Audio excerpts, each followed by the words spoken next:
नमस्कार। जड़ों से जुड़ो आज एक ऐसे विषय पर बात करना चाह रहा है जो बहुत ज़रूरी है आज के नौजवान के लिए, आज की पढ़ी लिखी पीढ़ी के लिए, जो कि ज़्यादातर गैजेट्स में और हाईटेक एक समाज में हम जिंदगी जी रहे हैं। कितने लोगों ने कुर्बानियाँ दी तो आज हम इस आज़ाद हिंदुस्तान में जो है सांस ले रहे हैं। लेकिन क्या हमें मालूम है कि इस आज़ाद भारत में भी आज़ादी की जंग लड़ी गई थी? ऐसे ही एक आज़ादी के खिलाड़ी, एक आज़ादी के मतवाले, एक देश प्रेमी, एक ऐसे शख्स जिन्होंने हिंदुस्तान के इतिहास में अगर आज कभी भी बात करें काले दिवस की, तो वो काला दिवस ज़्यादातर लोगों को मालूम है कि काला दिवस क्या है। एमरजेंसी का वो दौर जिसने आज़ाद भारत में गुलामी का दौर देखा। तो उसमें अपने एक युवा के रूप में अपना जब बिल्कुल पीक पे यूथ था, उस वक्त इस शख्स ने जो अपना करियर नहीं देखा, आगे की और कोई चीज़ें नहीं देखी, जैसे बाकी के युवा जा रहे थे। कोई डॉक्टर बन सकता था, कोई इंजीनियर बन सकता था, कोई अपने व्यापार में रह सकता था, कोई अपने घर के वातावरण में सुरक्षित रह सकता था। एक निडरता के साथ अपने देश की सेवा का जज्बा लेकर के जो है ये नौजवान सड़कों पर उतरे। और इनका नाम जो है श्रीमान सत्यपाल जैन जी। आपका आज हमारे इस पॉडकास्ट सीरीज़ में बहुत बहुत अभिनंदन। धन्यवाद। तो आपको देख कर के यूँ लगता है कि आप जैसे लोग, हम लोगों ने भगत सिंह को ज़िंदा नहीं देखा, हम लोगों ने महात्मा गांधी को जीवंत रूप में नहीं देखा, लेकिन हम खुशकिस्मत हैं कि हम आप जैसे लोगों को मिल रहे हैं जिनको अपने देश के साथ, अपने समाज के साथ, अपनी संस्कृति के साथ, अपनी आज़ादी के साथ उतना ही प्यार था जितना कि हमारे स्वतंत्रता सेनानियों को रहा। तो एक बहुत ही साधारण से परिवार में जो है जन्मे सत्यपाल जैन जी। इन्होंने अखबार भी बांटा। इनके पिताजी न्यूज़ पेपर के हॉकर थे। अपना वो काम से शुरुआत अपनी ज़िंदगी की करते करते अपने देश के लिए आज़ाद भारत में आज़ादी की जंग लड़ते हुए आज आप जो हैं हमारे एडिशनल सॉलिसिटर जनरल हैं और मेंबर ऑफ पार्लियामेंट भी आप चंडीगढ़ से रहे हैं। बहुत खुशी हो रही है हमें जैन साहब आपके साथ बात करने में कि आज हम जो एक आज़ाद, एक डेमोक्रेटिक एक सेटअप में सरवाइव कर रहे हैं, उसका जो हम आनंद ले रहे हैं, उसमें आपका बहुत बड़ा योगदान है। तो आप इस विषय पे अपने आपको क्या कभी रोमांचित आप महसूस करते हैं जब आप पीछे मुड़ करके देखते हैं कि हाँ ऐसा भी कुछ हुआ है हमारे साथ? देखिए, ये देश बहुत महान देश है। इसकी विरासत बहुत मजबूत विरासत है, संस्कृति बहुत मजबूत संस्कृति है और सदियों से हमारा ये धारा प्रवाह चला आ रहा है। सर सैयद इकबाल ने एक बार हमारे देश के बारे में कहा था, यूनान, मिस्र, रोमा सब मिट गए जहाँ से, बाकी है लेकिन नामो निशान हमारा। कुछ बात है कि हस्ती मिटती न रही हमारी, दुश्मन रहा है सदियों दौरे जहाँ हमारा। बिल्कुल सही। तो ये जो हज़ारों वर्षों से चली आ रही हमारी संस्कृति है, हमारी सभ्यता है, हमारी सिविलाइजेशन है, इस पर हमको गर्व है। और मैं तो बहुत छोटा सा इसका सिपाही हूँ। आपने जिन महापुरुषों के नाम लिए वो बहुत महान नेता थे जिन्होंने इस देश का लंबे अरसे तक मार्गदर्शन किया अपनी बलिदान से, त्याग से, अपनी नीति से। और मैं तो देश की आज़ादी के बाद जन्मा था 1952 में, लेकिन मुझे खुशी इस बात की है कि 23-24 वर्ष की सब मेरी आयु थी केवल। उस समय जो देश के अंदर एक बहुत बड़ी चुनौती लोकतंत्र को आई थी, एमरजेंसी लगाई थी श्रीमती इंदिरा गांधी ने, उसके विरुद्ध संघर्ष में भाग लेने का मौका मिला। और वो सारी यादें फिल्म की तरह मेरे मस्तिष्क पर हैं। कभी अकेले बैठा होता हूँ तो सब घटनाएं एक एक करके स्क्रीन के सामने से गुजरती हैं। बहुत डरावने दिन थे, बहुत ही चिंताजनक दिन थे, लेकिन खुशी इस बात की है कि देश की जनता की हिम्मत से, ताकत से, देश की संघर्ष की शक्ति से हम लोग उस संकट से बाहर गुजर कर आए। तो मुझे इस बात का बहुत गर्व होता है कि मैं भी उन तुच्छ सैनिकों में, छोटे सैनिकों में, आम सैनिकों में शामिल था जिन्होंने उस संघर्ष में भाग लिया। इसमें जो है, जैसे हमने अभी पहले भी बात करी कि आप भी अपने घर के बंद दरवाज़ों में बैठ सकते थे। दुनिया बैठी थी, करोड़ों की आबादी तब भी हिंदुस्तान की थी। कुछ लोग थे जो सड़कों पर उतरे, जिन्होंने इसका विद्रोह किया, जो जेल के अंदर भी गए। युवा होने के नाते परिवार ने भी हो सकता है कभी शायद रोका होगा कि आप ये क्या कर रहे हैं, आप आराम से घर रहें, या कुछ ऐसा परिवार से रहा कुछ दबाव कभी? देखिए, मैं खरड़ से मेरा संबंध है। मेरे पिताजी स्वर्गीय श्री रूपलाल जैन न्यूज़पेपर्स एजेंट थे, हॉकर थे, अखबारें बांटते थे। और मेरी माताजी श्रीमती विद्यावती जैन बहुत ही धार्मिक प्रवृत्ति की माता थी। ये बात ठीक है कि मेरे परिवार में मेरे से पहले सारे दूर दूर तक रिश्तेदारी में भी कोई राजनीति में नहीं था, पॉलिटिकल लाइफ में कोई भी नहीं था, वकालत में भी कोई नहीं था। मैं अपने परिवार का पहला वकील हूँ और अपने परिवार का पहला राजनीतिक व्यक्ति हूँ। लेकिन मेरे माँ बाप ने मुझे कभी इधर आने से रोका नहीं, कभी उन्होंने मना नहीं किया। लेकिन वो इतना कहते थे कि बेटे जहाँ भी काम करो ईमानदारी से काम करना, दयानतदारी से काम करना। और मुझे याद है जब मुझे इमरजेंसी में गिरफ्तार किया गया 1975 में, तो कुछ लोगों ने मेरे माता पिता को जाकर ये कहा था कि भी आप उनको कहो माफ़ी मांग के आ जाएं, लिख के आ जाएं। तो मुझे खुशी है इस बात की कि मेरे पिता ने स्पष्ट तौर पे ये कहा कि नहीं, मैं बिल्कुल अपने बेटे को नहीं चाहूँगा कि वो माफ़ी मांग के आए, जो भी होगा देखा जाएगा, हम उसका सामना करेंगे। तो परिवार की कभी से कभी रुकावट नहीं हुई। हाँ, ये हकीकत थी कि परिवार ये राजनीतिक चीज़ें क्या होती हैं इनके संबंध में कभी कोई बहुत ज़्यादा उनको जानकारियाँ नहीं थी। मैंने क्रिश्चियन खरड़ में क्रिश्चियन हाई स्कूल था, वहीं से मैट्रिक पास की। फिर गवर्नमेंट कॉलेज चंडीगढ़ से 1973 में post graduate BA honours with political science pass की और तब मैं पंजाब यूनिवर्सिटी में आया। 1974 में मैं पंजाब विश्वविद्यालय छात्र संघ का महासचिव चुना गया और 1975 में इमरजेंसी लगी, तब मैं छात्र संघ का महासचिव था और उसी के नाते में गिरफ्तार हुआ। मुझे खुशी है इस बात की कि जो मन में उस समय ठानी थी, जयप्रकाश नारायण जी के आंदोलन का हम समर्थन कर रहे थे, उस आंदोलन के समर्थन में तब तो किसी को ध्यान में भी नहीं था कि जेल में भी जाना पड़ेगा, गिरफ्तारियां होंगी। तो कोई भी ऐसा काम कभी नहीं किया जिससे किसी को ये लगे कि देखो ये क्या हुआ, आपने कैसा किया। अपनी गर्दन ऊंची रखकर, मान और मर्यादा को ध्यान में रखते हुए धर्म और जो कर्तव्य था उसका मैंने पालन किया। मुझे इस बात का गर्व है।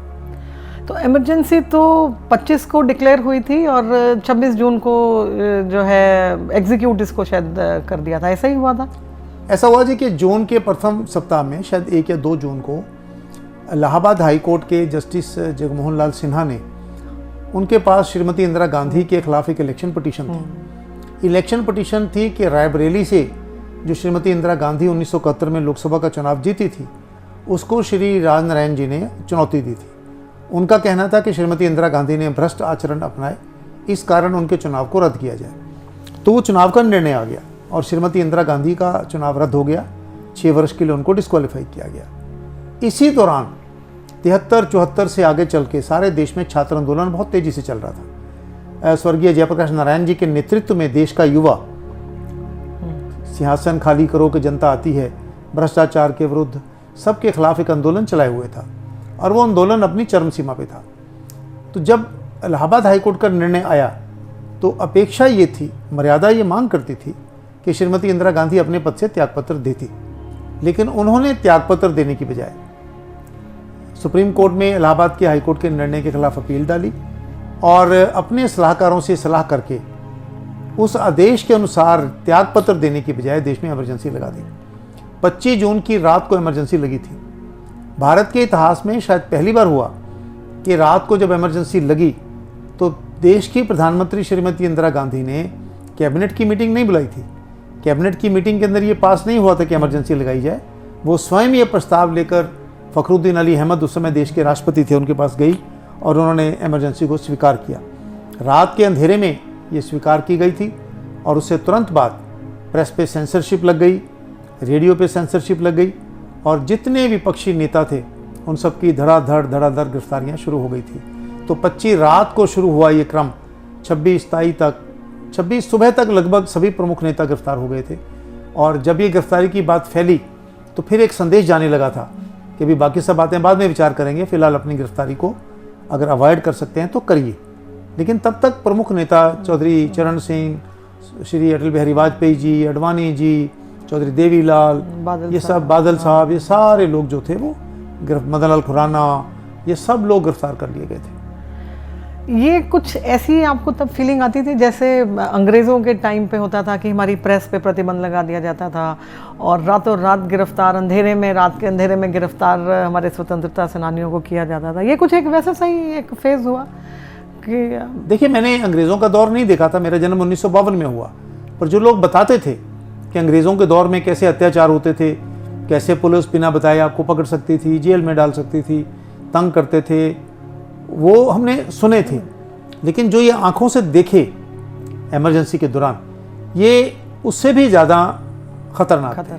और दुख, जो लोग जिन्होंने अंग्रेज़ों का दौर भी देखा था, हमारे साथ जेल में ऐसे लोग थे, उनका कहना था कि दुख कष्ट तो उनको तब भी होता था जब अंग्रेज़ की सरकार ये काम करती थी, लेकिन अपनी सरकार जब ये हरकतें करती है ज़्यादा तो तकलीफ, कष्ट और ज़्यादा होता। बिल्कुल बिल्कुल। बहुत टॉर्चर लोगों को किया गया, तंग किया गया, परेशान किया गया।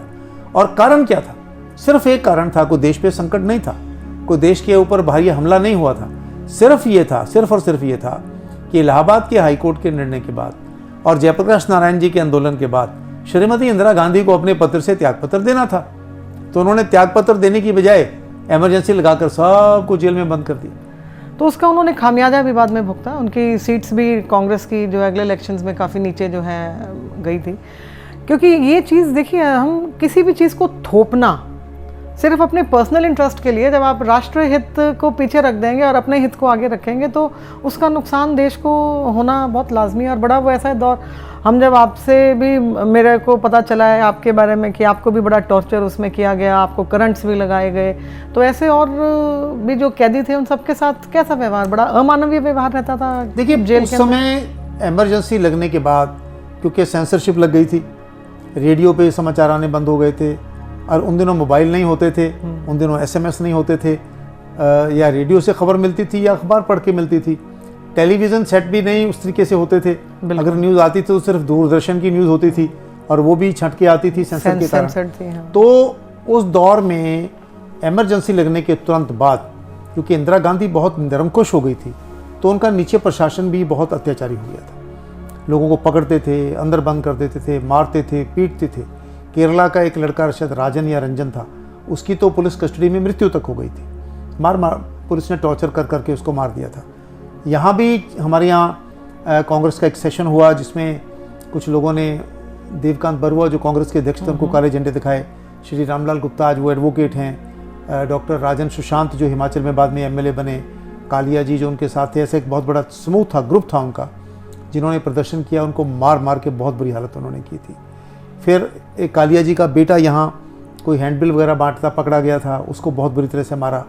मेरे को जब उन्होंने गिरफ़्तार किया तो 27 जनवरी 1976 की बात है, तो मैंने सत्याग्रह किया। पहले मैं पकड़ा गया था, मुझे लॉ डिपार्टमेंट में मैं एडमिशन लेने गया, मेरा मेरिट पे नंबर भी था, मुझे एडमिशन से इनकार किया और फिर मुझे शाम को उसी दिन उसी वक्त वहाँ गिरफ़्तार भी किया।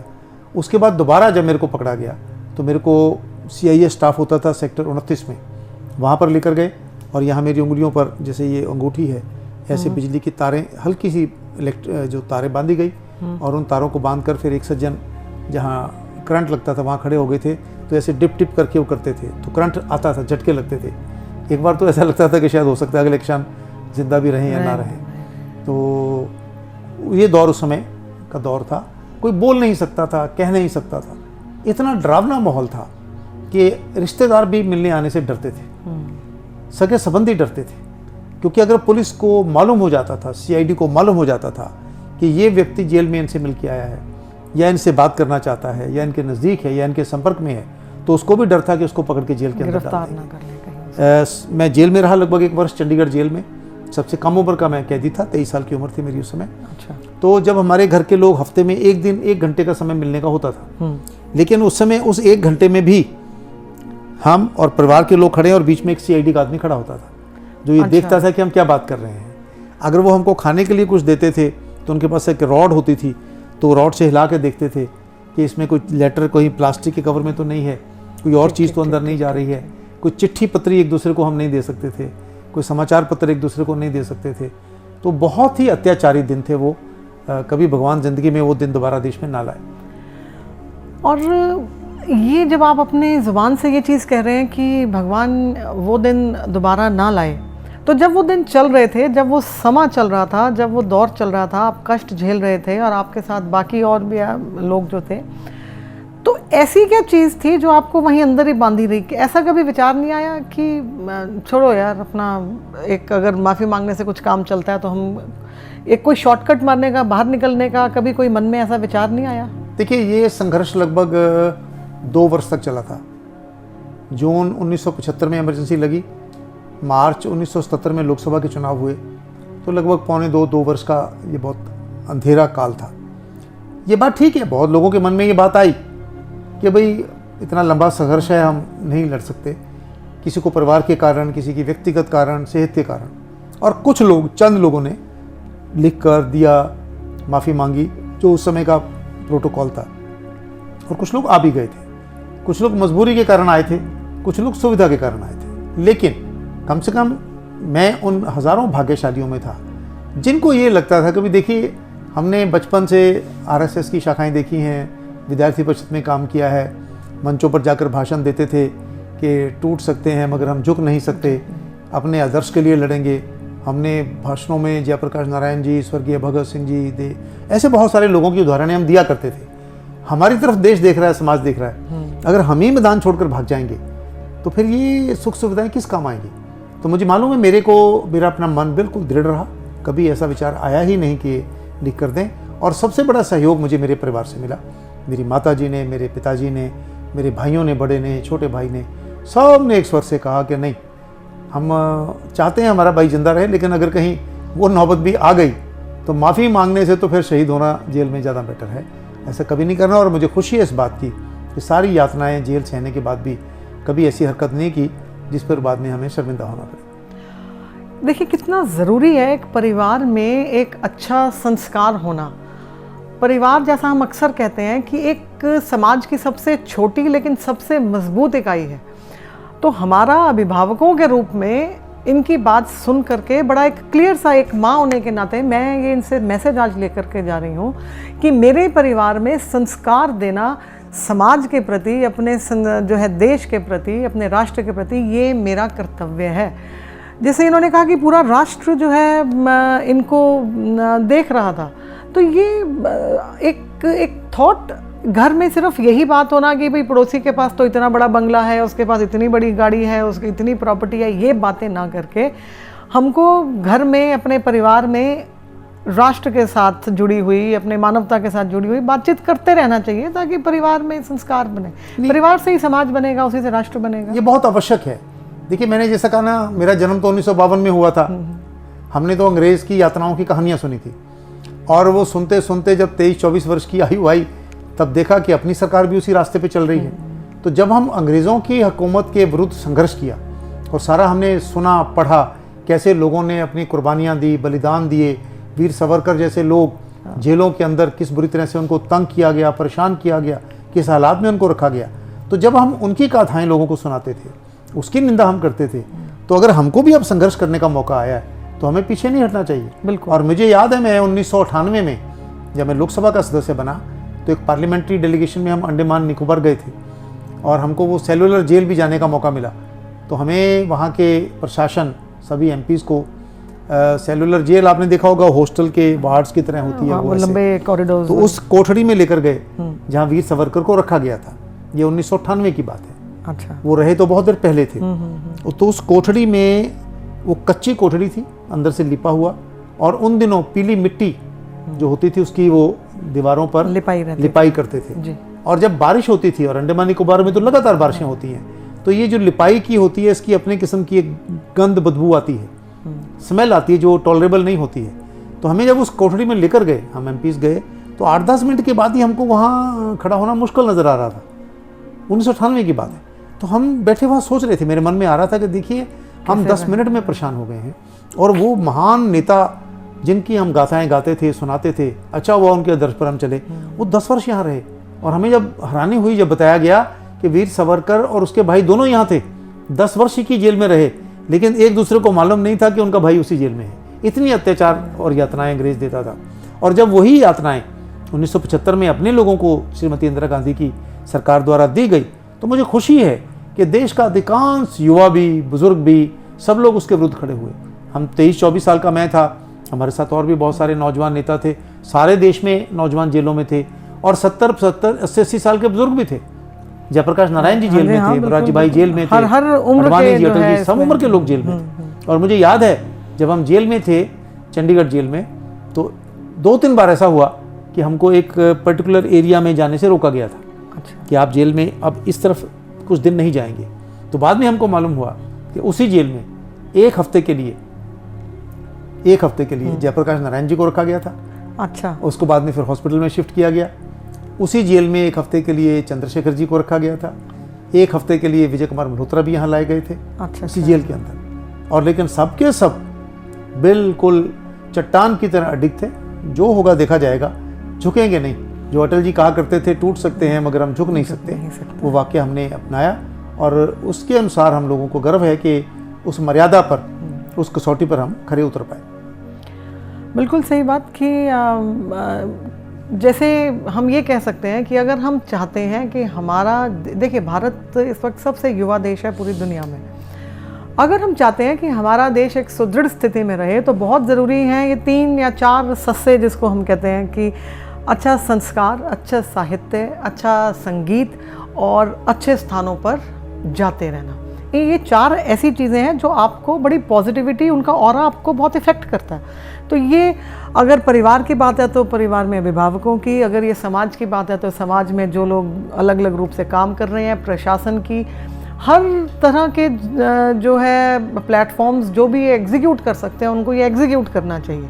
जैसा अभी जैन साहब ने बताया कि ये एमपीज़ गए उसको देखने के लिए और वहाँ पर जाकर के इन्होंने महसूस किया कि कैसे ज़िंदगी के पल हमारे क्रांतिकारियों ने जिए होंगे। तो ये जो दौर था, जो एक 21 महीने का एक काला दौर हिंदुस्तान के इतिहास में जो है, इसमें महिलाओं का क्या जो है योगदान रहा था जैन साहब? देखिए, महिलाओं का टॉर्चर तो पुरुषों से कम नहीं था। मुझे याद है डॉक्टर कमला वर्मा यमुनानगर की जो विधायक थी, मंत्री थी, वो भी 19 महीने जेल में रही और ऐसी बहुत सारी महिलाएं थी जिनको जेल में बंद रखा गया, यातनाएं दी गई। एक तो वो थी जो जेल में आ गई थी, जिनको जेल में रखा गया। लेकिन क्योंकि उस समय ये सारा मीन्स ऑफ कम्युनिकेशन नहीं थे, टेलीविज़न नहीं था, मोबाइल नहीं थे, सिर्फ लैंडलाइन फ़ोन से बात होती थी और बहुत सारे लोग ऐसे थे जिनके पास कमाई के साधन नहीं थे परिवारों के पास। तो उनका सारा कष्ट, जो जेल में चले गए वो तो जेल में चले गए, तो वो सारा का सारा कष्ट उनके परिवारों ने झेला, उनकी महिलाओं ने झेला। मुझे याद है हमारे यहाँ जितेंद्र चोपड़ा जी सेक्टर 18 में रहते हैं, उनको जेल में रखा गया। रविंद्र सहगल जी को जेल में रखा गया। इवन बाकी जो हमारे सारे परिवार थे, तो उनकी धर्म पत्नियाँ जब हफ्ते में 1 दिन मिलने आती थी, तो आते समय जो सारे सप्ताह के दुख कष्ट उन्होंने झेले हैं, उसके बावजूद भी उनका प्रयास होता था कि जेल में अपने पति के सामने ऐसी कोई चीज़ ना आए, उनका चेहरा ऐसा ना आए जिसकी इनको निराशा हो। तो अपना दुख झेलना और दुख प्रकट भी नहीं करना, और 1 घंटा जब उनको हौसला देना, उनको हौसला अफजाई करनी और हौसला अफजाई करके सबको हिम्मत देते थे। मुझे याद है कई महिलाएं जोड़ी में जिसमें हम लोग मुलाकात करते थे, 25, 30, 40 लोग एक ही जगह इकट्ठे मुलाकात हो रही होती थी। 1 घंटे का समय होता था। अब 10-15 मिनट के बाद तो परिवार से और ज़्यादा लंबी चौड़ी बात आप क्या करोगे। मैंने देखा बहुत सारी महिलाएं ऐसी थी जो अपने उससे बात करने के बाद फिर सबसे मिलकर बात करती थी, सबको हौसला देती थी। फिर उनके लिए जेल में खाना, जाते समय कुछ सामान खाने के लिए लेके जाना, सर्दी आ रही है तो थोड़े कपड़े लेकर जाना, उनके लिए जो जो ज़रूरतें, दवाइयाँ, ये वो सारी वो करती थी। महिलाओं का योगदान इस संघर्ष में पुरुषों से कहीं भी कम नहीं था, बल्कि मैं कहूँगा महिलाओं ने यातनाएं पुरुषों से भी ज़्यादा झेली, क्योंकि वो बाहर की दुनिया भी देख रही थी, परिवार भी देख रही थी और अपने घर को भी देखना था उनको। जो जेल में बैठे हैं उनकी भी चिंता करनी थी, और क्योंकि काला दौर था, रिश्तेदार, सगे संबंधी आने से डरते थे, घबराते थे। बिल्कुल। इसलिए महिलाओं ने तो, मैं समझता हूँ कि जो उनका योगदान है, कभी इतिहास उसको नहीं भुला पाएगा। पर मतलब जैसे एक महिला की जो एक बेसिक प्रवृत्ति होती है, एक स्नेह की, एक परिवारवाद की, कि अपना परिवारवाद इन अ सेंस कि एक सेंट्रल फिगर रह करके सबका ख्याल रखना, एक ममता भई जो एक नेचर है जो महिला की, तो उन्होंने, मतलब सही बात आपने कही कि जो पुरुषों ने तो अंदर रह करके कष्ट झेला, उन्होंने बाहर रह करके भी यातनाएं जो है सामाजिक और सब जो है झेली। तो ये जो है, आपको क्या लगता है इसका जो इमरजेंसी तो 3 बार लगी है हिंदुस्तान में, ये वाली है जिसको हम एक काले दौर के रूप में याद रखते हैं, इसका परिणाम क्या झेला हमारे देश ने? देखिए, इससे इमरजेंसी को लगाने का भारत के संविधान में इमरजेंसी, इकोनॉमिक इमरजेंसी, राष्ट्रपति राज 352, 356 सारे प्रावधान हैं। ये जो इमरजेंसी लगी थी इसका कोई औचित्य नहीं था, कोई औचित्य इसका नहीं था। इमरजेंसी अगर देश के हित में होती, देश के लिए होती, तो शायद किसी को आपत्ति ना होती, लोग अपने अधिकारों का स्वयं हनन करते। ये आपात स्थिति सिर्फ और सिर्फ एक परिवार भी नहीं बल्कि एक व्यक्ति श्रीमती इंदिरा गांधी की सत्ता को बचाने के लिए लगाया गया था। और श्रीमती इंदिरा गांधी ने किसी को माफ़ नहीं किया। ना केवल उस समय की जनसंघ, लोकदल, कांग्रेस हो, सोशलिस्ट पार्टी, इनके नेताओं को पकड़कर जेल में डाला गया, छात्र नेताओं को जेल में डाला गया। कांग्रेस पार्टी के अंदर भी जो लोग श्रीमती इंदिरा गांधी का विरोध कर रहे थे, जैसे स्वर्गीय चंद्रशेखर जी, कृष्णकांत, रामधन, इन लोगों को भी कांग्रेस से निकाला गया। इनमें से भी काफ़ी लोगों को जेल के अंदर डाला गया, क्योंकि जो तानाशाही प्रवृत्ति है वो फिर विचारधारा, पार्टी कुछ नहीं देखती, वो सिर्फ अपना व्यक्तिगत हित देखती है। तो देश को नुकसान ये हुआ कि दुनिया भर में भारत की छवि बिगड़ने लगी थी। मुझे याद है, मैं बीबीसी का हमने जब ये इमरजेंसी लगी तो बीबीसी की एक न्यूज़ बुलेटिन सुना था जिसमें उन्होंने कहा था कि भारत की इतनी पुरानी तहजीब है, गंगा यमुना की तहजीब है, आज उसके अंदर हिलोरे आ रहे हैं, खूनी हिलोरे आ रहे हैं। लोकतंत्र को कुचलकर तानाशाही प्रवृत्ति बढ़ती जा रही है। क्या ये देश उससे उभर पाएगा? क्या यह देश उससे निकल पाएगा? क्या लोकतंत्र भारत के लिए कहीं बीते हुए समय की बात तो नहीं हो जाएगा? कहीं तानाशाही प्रवृत्ति देश का अंग तो नहीं बन जाएगी? और कुछ देर के लिए लोगों को लगा भी कि भी शायद कहीं ऐसा तो ना हो, परमानेंट फीचर हो जाए। लेकिन इस देश के अंदर मैंने जैसे कहा, इतनी शक्ति और ताकत है कि पौने 2 साल के अंदर अंदर हम इससे निकल कर आ गए। नुकसान इसका ये हुआ, बहुत सारे लोगों के कैरियर बर्बाद हुए, लोगों की नौकरियां चली गई, कुछ लोग जेलों में मारे गए, कुछ लोगों को बीमारियां हो गई, कुछ की नौकरियां छूट गई, कुछ लोगों के साथ इतने अमानवीय अत्याचार हुए, आप जेल में हैं, पिता की मृत्यु हो गई, धर्मपत्नी की मृत्यु हो गई, बेटे की मृत्यु हो गई, मांगना पड़ा परिवार के लिए। वो सारे एक जो मानसिक यातनाएं हुई वो तो गई। लेकिन देश के अंदर एक ऐसा वातावरण हो गया था कि शायद देश में अब कुछ बाकी बचा नहीं है, परंतु देश के युवाओं ने, बुजुर्गों ने, देश की शक्ति ने मिलजुल कर जो इसका विरोध किया, और विरोध करके जब लोकसभा के चुनाव आए तो मुझे याद है उस समय श्रीमती इंदिरा गांधी ने लोकसभा चुनाव की घोषणा की। उसके 3 कारण थे। एक तो उसका कारण ये था कि जयप्रकाश नारायण जी का आंदोलन बहुत तेज़ होता जा रहा था। दूसरा, शेख अब्दुल रहमान की हत्या कर दी गई थी बांग्लादेश में। तीसरा ये था कि 5 वर्ष का समय लोकसभा इलेक्शन को बीत गया था, 6 वर्ष होने को हो गए थे, 7वां वर्ष आने को था। आखिर दुनिया को क्या दिखाती, इंटरनेशनल लेवल पे जो है, और वो उन्होंने खैर लोकसभा का चुनाव करवाया। और मुझे याद है चंद्रशेखर जी चंडीगढ़ आए थे लोकसभा चुनाव के बाद, तो उन्होंने कहा था कि देखिए, हर जुआरी कोई ना कोई जुआ ज़रूर हारता है। श्रीमती इंदिरा गांधी ने अब तक जितने जुए खेले वो जीत गई थी, पर ये जुआ वो हारने वाली है। और उन्होंने ये भी कहा कि अगर कोई जुआरी जुआ ना हारे तो जुआरी ही करोड़ोंपति अरबोंपति होते। और मुझे याद है जो ही लोकसभा चुनाव की घोषणा हुई, जो लोगों का गुस्सा था, जिस तरीके से फूट पड़ा। हम जनसभाएं करते थे, 1 घंटे के नोटिस पे 2000, 4000, 5000 लोग इकट्ठे हो जाते थे और खुलकर लोग आ रहे थे। और घोषणा के समय जब चुनाव की घोषणा हुई, बहुत सारे लोगों ने कहा कि भी हमें लोकसभा का चुनाव नहीं लड़ना चाहिए, हमारे पास तो तैयारी नहीं है, नेता जेलों में बंद हैं, कैसे चुनाव लड़ेंगे। फिर दूसरों ने कहा कि नहीं, लड़ना चाहिए, इस बहाने लोगों में जाएंगे, अपनी बात तो कहेंगे। और बाद में वो निर्णय सही साबित हुआ। लोकसभा चुनाव में गए, नेता पीछे थे, जनता आगे थी। बिल्कुल सही। मुझे याद है, मैं उन दिनों धुरी में, बरनाला में, अबोहर में, अमृतसर में, चंडीगढ़ में जनसभाओं में छात्र नेता के नाते बोलने गया। तो जब बोलकर मंच से नीचे उतरते थे, लोग लड़ते थे, झगड़ते थे। देखो जी, हमारे यहाँ झंडे नहीं पहुँचे हैं, देखिए जी हमारी लोकेलिटी में अभी तक फ्लैग नहीं पहुँचा जी, देखो जी वहाँ पर अभी वर्कर नहीं जा रहा। यानी जनता हमसे आगे चल रही थी, एक मास मूवमेंट बन गया, मास मूवमेंट बनी। तो सबसे अच्छी जो चीज़ थी कि जनता पौने 2 साल चुप रही, बिल्कुल चुप रही, सोए हुए शेर की तरह। और जब मौका जनता को मिला, जनता ने इस तरीके से रिएक्ट किया कि श्रीमती इंदिरा गांधी भी चुनाव हार गई और उनके बेटे स्वर्गीय संजय गांधी भी लोकसभा का चुनाव हार गए थे। किसी को विश्वास नहीं हो रहा था कि दोनों भी हार जाएंगे। तो ये जन शक्ति की ताकत है, ये हमारी लोकतंत्रीय परंपराओं की ताकत है। और जो सर सैयद इकबाल ने कहा था, इस देश की संस्कृति कुछ बात है कि हस्ती मिटती नहीं हमारी, ये हमारी हस्ती है। चाहे मुगल आए, चाहे डच आए, कोई भी आए, सबसे निकलकर हम अल्टीमेटली अपने रास्ते पर अडिग चल रहे हैं। बिल्कुल सही बात ये जो है आपने कही। और देखिए, सरकारें चाहें तो कुछ भी कर सकती हैं, बहुत पावरफुल टूल होता है सरकार का। तो हमको एक लेसन ये भी लेना चाहिए कि हमेशा हम जब भी सरकार बनाएं तो हम उसको बहुत सोच समझ के बनाएं।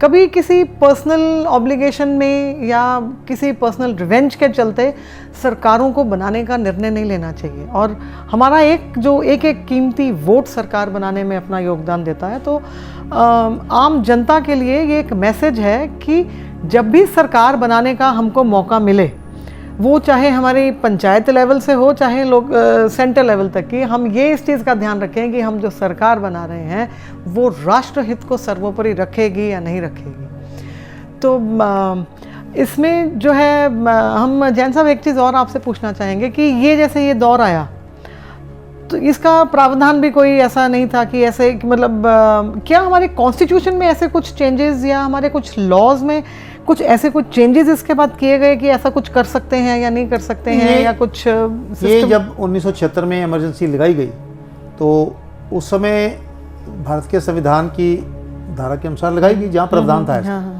और मैं आपको एक इंटरेस्टिंग चीज़ बताता हूँ। चर्चा लोगों में ये थी कि श्रीमती इंदिरा गांधी जब बिल्कुल पूरी तरह से कॉर्नर हो गई थी तो उस समय चर्चा ये थी कि उन्होंने सिद्धार शंकर रे, चौधरी बंसीलाल और श्री विद्याचरण शुक्ल के कहने पे इमरजेंसी लगाई थी।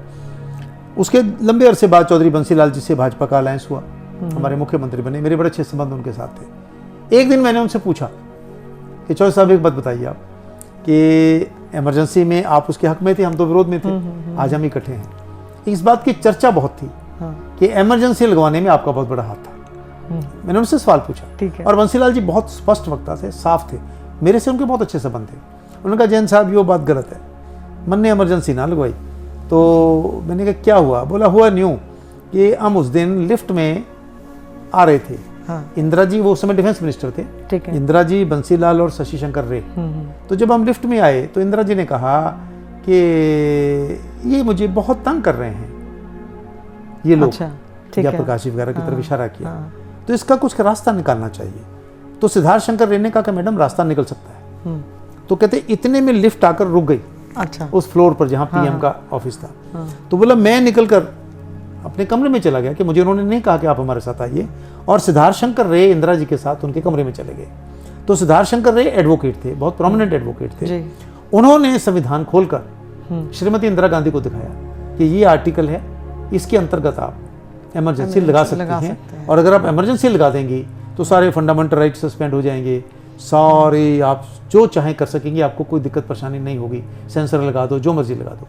तो बोले शाम को फिर इंदिरा गांधी ने सारा अध्ययन करने के बाद तो एसएस रे के कहने पर मिसेस गांधी ने इमरजेंसी लगाई थी, ऐसा उन्होंने बताया। और फिर रातों रात इंदिरा गांधी ने वो निर्णय लिया, रात को वो निर्णय लेकर राष्ट्रपति जी के पास पहुंची और उनसे बिना कैबिनेट की मंजूरी की इमरजेंसी लगाई गई थी। और देखिए इतिहास कैसे अपने आप को दोहराता है। 1977 के लोकसभा चुनाव के बाद जब मिसेस गांधी हार गई तो उस समय फखरुद्दीन अली अहमद जी की मृत्यु हो चुकी थी, और श्री बीडी जत्ती उस समय उपराष्ट्रपति जो थे वो राष्ट्रपति के पद पर ऑफिशिएट कर रहे थे।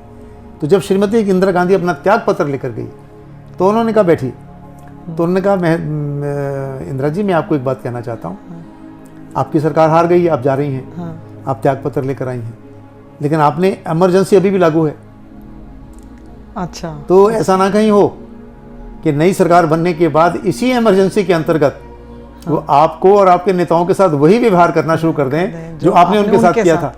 बिल्कुल। तो इंदिरा ने एकदम वो तो कहती हाँ, कहता आप ऐसा करिए, जाइए कैबिनेट की मीटिंग बुलाकर इमरजेंसी को विड्रॉ करने की रेजोल्यूशन भी लेकर आइए, ताकि मैं साथ के साथ इमरजेंसी भी रिवोक कर सकूं और आपका त्यागपत्र स्वीकार करूं।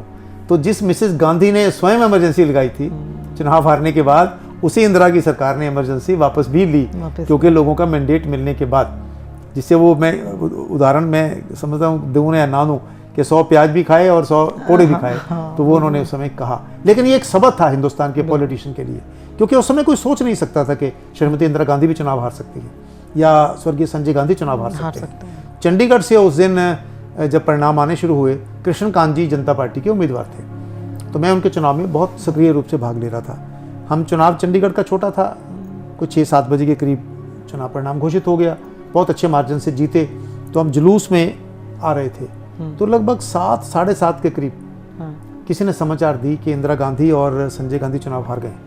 तो कृष्णकांत जी ने उनको डांट दिया, क्या करते हो, बिना सोचे समझे बात बोलते, पता करो, नहीं हो सकता। अब मैं उनके साथ खड़ा था, मैंने सतपाल तुम जरा जाके चेक करके आओ, क्योंकि कोई विश्वास ही नहीं कर सकता था बिल्कुल। वास्तव में ऐसा है क्या है। उन दिनों 7:45 बजे एक न्यूज़ बुलेटिन आता था, ऑल इंडिया रेडियो से। अच्छा। बाद में 8 बजे हुआ, फिर 8:45 बजे आता था, अलग अलग टाइम पे आया करता था। तो 27 की मार्केट के आसपास कहीं हमारा जुलूस गुजर रहा था, तो मैं ट्रक से उतरा और मैंने जब न्यूज़ सुनी कि श्रीमती इंदिरा गांधी चुनाव हार गई हैं, संजय गांधी भी हार गए हैं, तो सब वहाँ तो क्राउड में वो जयकारे छूटे। और मैंने आगे फिर कृष्णकांत जी के कान में कहा कि कृष्णकांत जी वो बिल्कुल सही न्यूज़ है, मैं सुन के आया हूँ स्वयं। तुम खुद सुन के आए हो? मैंने कहा। तो फिर उन्होंने उसको तब उन्होंने विश्वास किया, उन्होंने कहा देखा ये जनता की ताकत यही डेमोक्रेसी की खूबसूरती है कि जनता जनार्दन होती है, ये डिसीजंस ले सकती है। आम जनता, क्योंकि हिंदुस्तानियों की प्रवृत्ति बहुत शांत है, ज़्यादातर ये बहुत एग्रेसिव मोड में कम आते हैं, लेकिन जो है जनता जनार्दन है, ये तख्ते पलट देती है, इसके पास बहुत पावर है। और एक चीज़ जो है इसमें कि फ़र्क जो भी हम जब बात कर रहे थे, बस 2 सिचुएशन में फ़र्क इतना रहा कि जब इमरजेंसी को लागू किया गया तो अकेले एक तानाशाह बन के जो है लागू किया गया, लेकिन जब बात अपने पे आई तो जो है अपनी कैबिनेट के साथ उसको करके रेजोल्यूशन उसका लेकर के आए। क्या अभी भी हमारे देश के संविधान में सेम इमरजेंसी लागू सरकार कर सकती है, इसका प्रावधान है? देखिए वो प्रावधान सारे फिर बहुत अमेंड हुए, मैं उसमें आज विस्तार में नहीं जाना चाहता, लेकिन जो अब संवैधानिक स्थिति आ गई है, पार्लियामेंट की जो स्थिति है, और सबसे बड़ी बात यह है आज के दौर में आप सेंसरशिप लागू करना भी चाहें तो नहीं कर सकते। आज नहीं कर सकते, उस दौर में कर सकते थे। हाँ बिल्कुल। अब तो न्यूज़पेपर सुबह आता है तो सारी खबरें आपको शाम तक पता होती हैं। महाराष्ट्र में जो कुछ हो रहा है सारा आप टीवी पे देख रहे हो, लाइव अखबार में क्या पढ़ोगे आप? उन दिनों तो अखबार में होता था, और इसलिए क्योंकि टेलीविजन नहीं था, मोबाइल नहीं था, सिर्फ दूरदर्शन से न्यूज़ आती थी, तो हम लोग बीबीसी सुना करते थे। बीबीसी, हम बीबीसी से न्यूज़ सुनते थे, बीबीसी की न्यूज़ आती थी। जो बाहर थे वो छुप के सुनते थे, हम लोग जेल में थे तो हम खुलेआम सुनते थे रेडियो लगाकर। जिस दिन शेख मुजीबुर रहमान की हत्या हुई तो सबसे पहले हमने जेल में समाचार सुना। किसी सज्जन ने बीबीसी सुनी, वो भागा भागा आया कि इधर आओ सारे इकट्ठे हो जाओ। हम एक बैरक में थे, बोला शेख मुजीबुर रहमान की हत्या कर दी गई है। जब हमने वो न्यूज़ दोबारा बीबीसी से सुनी तो उस दिन 15 अगस्त का दिन था, श्रीमती इंदिरा गांधी ने झंडा लहराने जाना था लाल किले पर, तो उनका कार्यक्रम काफ़ी डिले हुआ था, सुरक्षा कारण एकदम से बढ़ाए गए थे। और लोग बताते हैं कि वो भी एक कारण था कि जब मिसेस गांधी को लगने लगा था कि भाई अगर शेख मुजीबुर रहमान जैसे आदमी की हत्या कर दी गई है तो इस देश के अंदर भी कोई ऐसी स्थिति पैदा हो सकती है, तो वो भी एक कारण था कि जिसकी वजह से वो आए। लेकिन मैं समझता हूं कि उसका एक लाभ ये हुआ इमरजेंसी में जाने का कि एक दूसरे के प्रति जो पहले दुर्भावना होती थी, समझ की कमी थी, उसको दूर करने का मौका मिला। आरएसएस के बारे में मुसलमानों के मन में बहुत शंकाएं थी, क्योंकि मुस्लिम लीग के मुसलमानों के भी बहुत नेता जेलों में थे, इकट्ठे रहने का मौका मिला। कांग्रेस हो, लोक दल, चौधरी चरण सिंह, देवीलाल, मोरारजी भाई, अडवाणी जी, ये सारे नेता, संघ के सब नेता जेलों में थे। तो आप जब 2.25 साल इकट्ठे रहते हो, इकट्ठे उठते हो, खाते हो, बैठते हो, इनके अलावा और कहीं आपके पास जाने का चारा नहीं है, इन्हीं के साथ गपशप करते हो, इन्हीं के साथ सैर करते हो, इन्हीं के साथ खाना खाते हो, तो एक दूसरे को समझने का और नज़दीक आने का बहुत मौका मिला। अपने जीवन को भी संयमित करने का बहुत मौका मिला। मैं याद है जब मैं जेल से बाहर लौट कर आया, लगभग साल भर रहा, तो मैं उस समय एमए कर चुका था पॉलिटिकल साइंस की, तो मैं डिपार्टमेंट में अपने बॉयज़ गर्ल्स जो मेरे क्लास वाले थे उनको मिलने गया, तो सब ने एक स्वर से कहा कि जैन साहब आपकी तो सेहत अच्छी बन गई है जेल में। तो मैंने कहा इसका कारण है क्योंकि जेल का जीवन संयमित होता है। हाँ, समय पे उठना, समय पे खाना, समय पे पीना और समय पे सोना, सब कुछ होता था। और हमारी जेल में, तो मैं चंडीगढ़ में था, मैं सौभाग्यशाली था कि उस जेल में स्वर्गीय बाबू शिवचंद जी गोयल जो एमपी रहे थे वो जेल में थे, बाबू दिलीप चंद गुप्ता जी संघ के संघ चालक थे इस प्रांत के, वो जेल में थे। और हमारे साथ जो जेल में थे बंदी श्री जितेंद्र वीर गुप्ता, एडवोकेट थे उस समय, 1 साल वो जेल में हमारे साथ रहे, 2.25 साल रहे, मैं 1 साल रहा वहाँ। और जेल से छूटने के बाद वो हाईकोर्ट के जज बने, बाद में चीफ जस्टिस बने पंजाब हरियाणा हाईकोर्ट के, और चीफ जस्टिस के पद से वो रिटायर हुए। यानी इस तरीके के लोग थे जिन लोगों को इंदिरा गांधी ने दबाने की कोशिश की, लेकिन दबा नहीं सकी। और दबाने के बाद जब दोबारा वो आई वापस 1980 में, दोबारा फिर लौट कर वापस आई, तो उसके बाद फिर उनके मस्तिष्क में कभी उन्होंने सोचा भी नहीं था कि ऐसे हालात भी पैदा हो सकेंगे आगे। बिल्कुल। तो ये जो आप ने अभी बात करी कि इतना दौर जब सब इकट्ठा रहे, तो जब आप लोग जेल से निकल गए, हालात बदल गए, आज के डेट में, आज की तारीख में क्या आप वो सब लोग कभी मिलते हैं जो इकट्ठे कभी जेल में रहे? उनमें से कुछ लोग तो भी जीवंत होंगे, कुछ शायद नहीं भी होंगे, तो कभी कुछ ऐसा हुआ कि सब कैदी भाई आपस में इकट्ठे हुए हों? हाँ, देखिए, क्योंकि समय बहुत बीत गया है, बहुत टाइम बीत गया, 48 वर्ष हो गए हाँ, हैं। बिल्कुल बिल्कुल। और मैं सबसे कम उम्र का था, तो मेरी अब 70 वर्ष की उम्र है। तो वो लोग जो उस समय जेल में गए थे वो 70 से ऊपर तो होंगे ही होंगे। बिल्कुल बिल्कुल। ठीक है, तो कभी कभी जैसे 25 जून का कार्यक्रम होता है तो उन सबसे मिलना जुलना हो जाता है, ब्याह शादी में मिलना जुलना हो जाता है। और क्योंकि अब आयु बढ़ती जा रही है तो किसी का निधन होता है तो उसके परिवार के साथ आना जाना, मिलना जुलना हो जाता है। और संबंध इतने नज़दीक हुए तो उसके बाद ब्याह शादी दुख सुख जो होता है, पारिवारिक जो है रिश्ते उसमें आना जाना होता रहा। लेकिन जैसा अब संसारिक जीवन में हर आदमी अपने अपने जीवन में व्यस्त है, बिल्कुल। एक दौर था, काला दौर, वो गुजर गया। तो उसके बाद लेकिन बहुत सारे लोग थे जो राजनीतिक जीवन में रहे उसके बाद। मैंने 2-3 आपको उदाहरणें दी हैं। हाँ जी, हाँ, और मैं यहाँ जेल में था, अरुण जेटली जी दिल्ली जेल में थे, और ऐसे अलग अलग जेलों में अलग अलग लोग थे। तो जेल से आने के बाद वो सार्वजनिक जीवन में आए। बहुत सारे लोग थे, जैसे नरेंद्र भाई मोदी जी जो आज देश के प्रधानमंत्री हैं, वो पकड़े नहीं गए थे, उन्होंने गिरफ्तारी नहीं दी, लेकिन वो अंडरग्राउंड रहकर और सारा वो आंदोलन को चला रहे थे। आंदोलन के साथ जुड़े रहे। ऐसे सैकड़ों हजारों लोग थे जिन लोगों ने गिरफ्तारी नहीं दी। हाँ, वो बाहर से लेकर उन्होंने खोले, वो बहुत ही आवश्यक था। हाँ, बिल्कुल। हमें जेल में अपने तरीके से सारी सूचनाएं भी बाहर से जाती थी, क्या क्या डेवलपमेंट हुई है वो भी आती थी। हम अपने तरीके से जेल से चिट्ठियां भी जिस तरीके से भी भेजना होता था गोपनीय तरीके से बाहर भेजते थे, लिख के अंदर के हालात। अच्छा। बाहर के हालात भी अंदर जाते थे, वो पुलिस वालों को नहीं मालूम हो पाते थे, लेकिन हम सारी हालात करते थे। कम्युनिकेशन हमारी तब भी बनी हुई थी, तो इसलिए वो सारी चीज़ें आप गेन भी करके आए, संबंध भी बने, आपको लगा भी कि कठिन समय में कैसे गुजरना है जीवन के आगे के दौर में। फिर अगर कोई ऐसा दौर आया भी तो उसमें से गुजरने में कोई दिक्कत परेशानी नहीं आई। तो उसके बाद फिर आप हमारे जो है यहाँ से चंडीगढ़ से आप मेंबर ऑफ पार्लियामेंट भी रहे, और एक बहुत लंबा रास्ता आपने तय किया, तो उसके बारे में कुछ आप बताएं कि मैं उसमें जेल से छूट के आया 1976 में। तो उस समय पंजाब यूनिवर्सिटी की सेनेट के इलेक्शन हो रहे थे। तो ग्रेजुएट्स कॉन्स्टिट्यूंसी से पार्टी ने हुक्म किया कि आपको इलेक्शन लड़ना है। तो 76 में मैं इमरजेंसी में एक ही इलेक्शन हुआ था, तो मैं वो इलेक्शन लड़ा और मैं जीता। 76 में जीता, 80 में जीता, 84 में जीता, 88 में जीता। 4 इलेक्शन ग्रेजुएट कॉन्स्टिट्यूंसी के लगातार मैंने जीते। फिर 1991 में मुझे चंडीगढ़ से लोकसभा का टिकट दिया गया, मैं लड़ा यहाँ। पहली बार पार्टी 2 नंबर पे आई, नहीं तो उससे पहले हम नहीं जीत पा रहे थे। 96 में और 1998 में मैं लोकसभा का मेंबर चंडीगढ़ से चुना गया जी। और लोकसभा में जो भी मैंने कार्रवाई की, और फिर 96 से लेके आज तक 96, 2000, 2004, 8, 12, 16 और 20 7 बार भारत के उपराष्ट्रपति हमारे चांसलर होते हैं, उन्होंने मुझे सेनेट का मेंबर नॉमिनेट किया।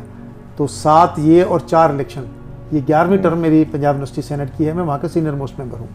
बीजेपी की नेशनल एग्जीक्यूटिव में रहा, 2 बार लोकसभा में रहा, और इस समय एडिशनल सॉलिसिटर जनरल के पद पर हूँ। भाजपा ने मुझे बहुत काम करने का मौका दिया, लगभग 20 वर्ष तक राष्ट्रीय कार्य समिति में रहा, उत्तराखंड और उसके बाद फिर हिमाचल प्रदेश उसका प्रभारी भी रहा। लेकिन एक बात का फ़ख्र है, गर्व है हमको कि बेदाग जीवन व्यतीत किया, किसी को कभी कोई आपत्तिजनक बात कहने का मौका नहीं दिया, कोई ऐसी चीज़ नहीं कही जिससे किसी को ये लगे कि यार तुमने क्या किया, ये तुम्हें शोभा नहीं देता था। धर्म और मर्यादा, भीष्म पितामह की तरह अपनी मर्यादाओं में बंधे हुए, अपनी मर्यादाओं में रहते हुए, धर्म और जो कर्तव्य था उसका पालन करते हुए आगे चला हूँ। भगवान मेरे पर बहुत भाग्यशाली रहा है। जैसा मेरे पर भाग्यशाली रहा है, मैं तो अखबार भेजता था, कभी स्वप्न में भी नहीं सोचा था कि मैं पार्लियामेंट में जाऊँगा, लोकसभा में जाऊँगा। जब मैं लोकसभा में पहले दिन गया, जो वहाँ बैठा हुआ था मैं, तो मैंने वो प्रधानमंत्री की कुर्सी को देखा, मैंने उस पर एक चिट लिखी हुई है, रॉड लगी हुई है कि इस कुर्सी पर इतने समय, इतने वर्ष पंडित जवाहरलाल नेहरू बैठे, इतने वर्ष मिसेस गांधी बैठी है, वो सारा लिखा है। एक थोड़ी रॉड लगी हुई है, एक स्ट्रिप टाइप। तो मैंने वो देखने के बाद तो मैंने कहा देखिए ये भारत की जनता का, चंडीगढ़ की जनता का, लोगों का प्यार और स्नेह है कि मेरे जैसे एक अखबार बेचने वाले को भी उस सदन में भेज दिया है जहाँ इतने बड़े बड़े महान नेता बैठते हैं। डेमोक्रेसी हमारा मंदिर है, डेमोक्रेसी का वो बिल्कुल। लेकिन एक टर्म में मैं अपोजिशन में था, दूसरी में रूलिंग में भी था। जितना हो सका ईमानदारी के साथ अपना काम किया। बस इतनी भगवान से प्रार्थना है वो काले दिन फिर ना लौटें, वो दौर फिर ना आए, तानाशाही फिर ना आए, लोकतंत्र रहे। आप अपनी बात कहिए, आपके मतभेद हो सकते हैं, आपको पूरा अधिकार है सरकार की निंदा करने का, आपको पूरा अधिकार है सरकार की प्रशंसा करने का, आपको पूरा अधिकार है सरकार बनाने का, सरकार तोड़ने का। लेकिन ये जो असंवैधानिक, गैर कानूनी, अत्याचारी, क्रूर और ये जो एक एट्रोसिटी से भरा हुआ हुकूमत होती है वो हिंदुस्तान में कभी ना आए। ये देश फलता रहे, हंसता रहे, खेलता रहे, यही मेरी कामना है। बहुत बढ़िया। और जो है यूथ के लिए मुझे लग रहा है एक बहुत अच्छा मैसेज है कि एक युवा के रूप में आप जो कर रहे हैं, आप जहाँ हैं, जिधर हैं, आप वो काम करें। जैसा कि हम जड़ों से जुड़ों के प्लेटफॉर्म पे हमेशा ये चीज़ कहते हैं कि अगर आप अपने राष्ट्र से, अपने देश से प्यार करते हैं तो ज़रूरी नहीं है कि आपको बॉर्डर पे खड़े होना है और बंदूक लेकर के आपको फौजी बनना है या आप अपना एक थैला उठाएं और समाज सेवी बन जाएं। नहीं, आप जहाँ हैं, जिधर हैं, उस काम को अपने आसपास समाज के और मानवता के भले को ध्यान में रखते हुए ईमानदारी से अपना कर्तव्य निभाते रहें और अपना सचेत रहें। आप जो कर रहे हैं आप करें, लेकिन सचेत रहें। बहुत ज़्यादा पॉलिटिकली मोटिवेटेड कभी भी ना रहें। अपने डिसीजन राष्ट्र हित को सबसे पहले आप अपना रख करके ज़िंदगी का निर्वहन करें। यूथ बड़ा part, India is the biggest democracy of this world. तो हमारी डेमोक्रेसी जो है हमारी ताकत है और हमारी ताकत को कोई दोबारा छिन भिन ना कर सके, ऐसा काला दिन फिर कभी ना आए। और आज जो है 23 जून को हम बात कर रहे हैं, 25 जून को जो है काला दिवस के रूप में याद करता है देश, काइंड ऑफ पूर्व संध्या पर। आज उसमें योगदान जिन्होंने बहुत दिया, जिन्होंने उसको साक्षात रूप में देखा, जिन्होंने उसको साक्षात रूप में जिया, ऐसे सत्यपाल जैन जी से हमने बात करी। और यकीन मानिए बात करके अभी मेरे मन में और इतने सवाल आ रहे हैं कि यूँ लग रहा है कि अभी इनसे ये भी पूछें कि बैरक में कैसा हुआ करता था, क्या था, लेकिन वो फिर कभी इनके साथ दोबारा बैठेंगे। लेकिन फीलिंग वही आ रही है। जैसे मैं एक इतिहासकार परिवार से हूँ, तो हमारे घर कभी भगत सिंह जी के रिश्तेदार आते थे, तो कभी मदन लाल ढींगरा के और कभी महात्मा गांधी के। तो हम बाल रूप में जब उनको देखते थे ना, तो जब माँ रसोई में खाना बना रही होती थी तो दरवाजे के पीछे से देखते थे कि इन्होंने भगत सिंह को जिंदा देखा है। तो वाकई ये वो हमारे उस वक्त रोंगटे खड़े हो जाते थे। उतना ही एक जो है थॉट आज भी वैसा ही आ रहा है कि इन्होंने वो दौर देखा, वो काला दौर उसको देखा, उसको सहा और अपना 100% दिया उस दौर को दूर करने में। तो आपका योगदान, आप जैसे अनेक जो है वीर भारतीयों का योगदान जो है हमेशा जो है देश याद रखेगा, हमारी डेमोक्रेसी इसको याद रखेगी जैन साहब। और कोई एक मैसेज आप हमारे जड़ों से जुड़ो और आईएन मीडिया के प्लेटफॉर्म से अगर आप कुछ देना चाहें हमारे जनता को। इमरजेंसी में हर चीज़ का मैंने विरोध किया, लेकिन एक चीज़ बहुत अच्छी हुई थी, और वो अच्छी चीज़ ये हुई थी कि भारत के संविधान का संशोधन किया गया था। हालांकि उस संसद के सत्र में विपक्षी बेंच खाली थे, सिर्फ और सिर्फ कांग्रेस पार्टी के एमपी थे, जो भारत के इतिहास में एक बार हुआ है। कभी ऐसा नहीं हुआ कि पार्लियामेंट में सिर्फ रूलिंग पार्टी के लोग हों, बाकी लोग सारे जेलों में हों। लेकिन उस समय आर्टिकल 51A इंट्रोड्यूस किया गया था भारतीय संविधान में, जो किसी भी नागरिक के मौलिक कर्तव्य हैं। मौलिक अधिकार तो हम 10वीं से पढ़ना शुरू कर देते हैं। आर्टिकल 51 में मौलिक कर्तव्य हैं, फंडामेंटल ड्यूटीज़, 11 ड्यूटीज़ हैं। उनमें से एक ड्यूटी मैं दोहराता हूँ हमेशा, और आज भी दोहराना चाहता हूँ, और वो ड्यूटी हम सब की है। किसी को भाषण देने की आवश्यकता नहीं, सबक देने की आवश्यकता नहीं, लेक्चर देने की आवश्यकता नहीं।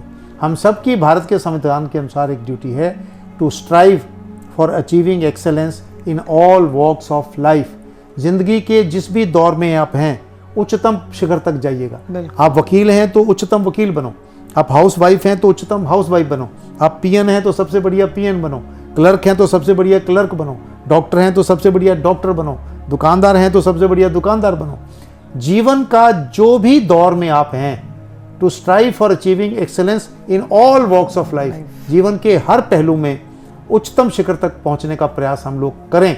ये मेरा कर्तव्य है भारत के नागरिक होने के नाते, और हम इस कर्तव्य को अगर स्वयं ध्यान में रखेंगे तो कुल मिलाकर ये देश बहुत आगे जाएगा।